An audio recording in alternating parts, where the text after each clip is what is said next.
বোনের বাড়িতে গিয়েছিলাম, ওইখানে 2 দিন থেকে আসলাম। তো সকালে একবার নাস্তা করছি, এখন আসার সময় এই তো একটা রুটি নিয়ে আসলাম। আর এই যে এসেই তাড়াতাড়ি করে ডিমটা ভেজে নিলাম।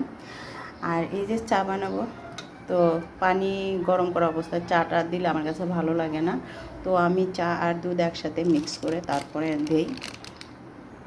তো এই যে দুধ নিয়ে নিলাম। তো সকালে উঠে যদি ভালোভাবে যদি নাস্তা না করা যায় তাহলে সারাদিনের ক্ষুধার তৃষ্ণাটা মিঠে না। তো বোনের বাড়িতে মিষ্টি দিয়ে পরোটা দিয়ে খেয়েছি, আবার চা দিয়ে পরোটা দিয়ে খেয়েছি, তারপর আমার পেট ভরেনি। সরি, পরোটা না, পাউরুটি। তো পেট ভরেনি। তো এখন ভাবলাম যে বাসায় যখন চলে আসছি তাহলে যা একটা রুটি নিয়ে যাই। তো চলুন চাটা দিয়ে আসি। তো যে বসায় দিলাম।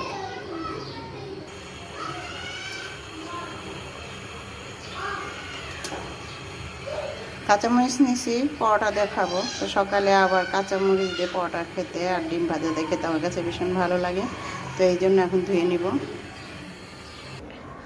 ধুয়ে নিলাম। তো এই যে এখন খাবো আমি।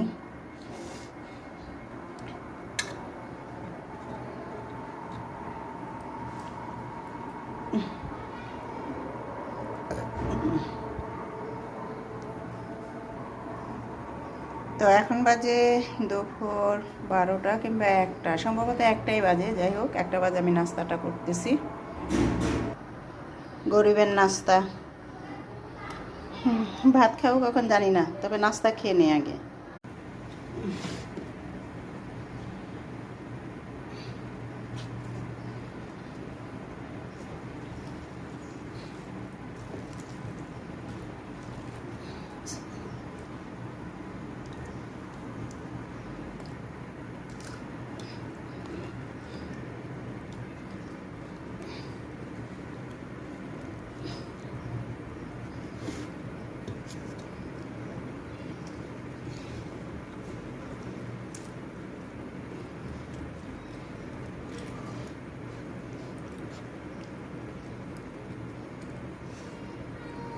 এক হাত দিয়ে টেলিফোন মোবাইল ধরা আর এক হাত দিয়ে খাওয়া, ভিডিও করা।